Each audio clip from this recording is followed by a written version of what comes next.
রূপা থেকে রঞ্জনা, রঞ্জনা থেকে সাদিয়া, সাদিয়া থেকে আবার পার্শ্বরেখার বাহিরে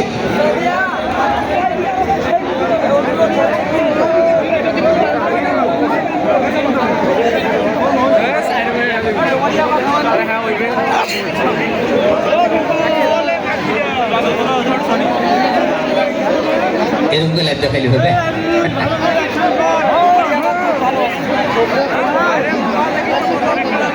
এত দর্শক আয়োজকরা আসলে ভাবতে পারে যে এত পরিমাণের দর্শক হবে।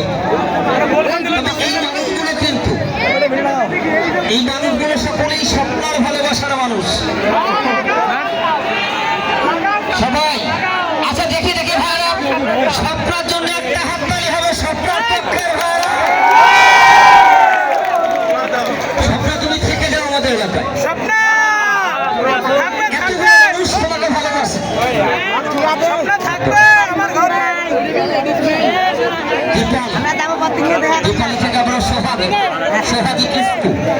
সোহাগী থেকে সাদিয়া, সাদিয়া থেকে যাত্রায় এবং সোহাগী বাম প্রান্তে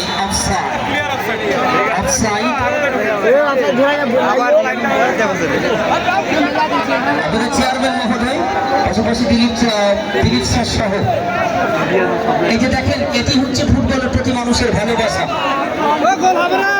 সর্ববয়সের মানুষেরা নিজেদের জায়গা থেকে নিজেদের ভালোবাসাটা দিয়ে চলেছে। কিন্তু আবার বাম দিক থেকে কাকে বাড়াবে দাঁড়িয়েছেন কিন্তু যাত্রায় গোল লাইনের বাহিরে, গোল লাইনের বাহিরে। যেটি বলছিলাম যে স্বপ্নাকে ভালোবাসে না এমন কোন মানুষ বোধহয় নাই। আমার বিশেষ করে আমার ব্যক্তিগত পক্ষে আমার 2 বছরের একটা মেয়ে, ওই স্বপ্নাকে চেনে।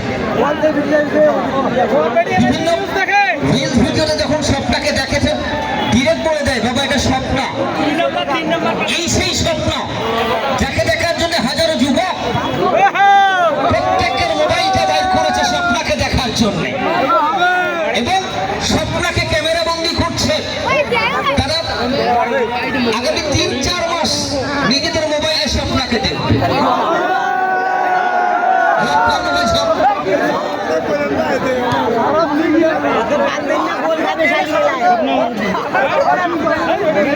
দয়া করে যে যে জায়গায় রয়েছেন ওই জায়গায় খেলা শেষ করে আপনারা পিছন দিক দিয়ে চলে যাবেন, সামনে কেউ আসবেন না। আমাদের পাইকাপাড়া থেকে অনেকে রয়েছে, বিজেপির সদস্য আমাদের মঞ্জুরুল ভাই, বামদিক থেকে সাদিয়া, সাদিয়া থেকে যাতে লম্বা করে হেড পথ চলে গেল আবার পার্শ্বরেখার বাহিরে যে আদম খানেরা। তাই যে সামনের মানুষগুলো বসে যান না ভাই, সামনের মানুষগুলো একটু বসে যাবে। আপনাদের আমন্ত্রণ জানাবো, আগামীকাল কালিকাপুর হাই স্কুল মাঠে সৈয়দপুরের বিরুদ্ধে খেলবেন Lalmonirhat. Kalikapur moon star sporting club কর্তৃক আয়োজিত ফুটবল টুর্নামেন্টের প্রথম রাউন্ডের তৃতীয় খেলায় প্রতিদ্বন্দ্বিতা করবে সৈয়দপুর ফুটবল একাডেমি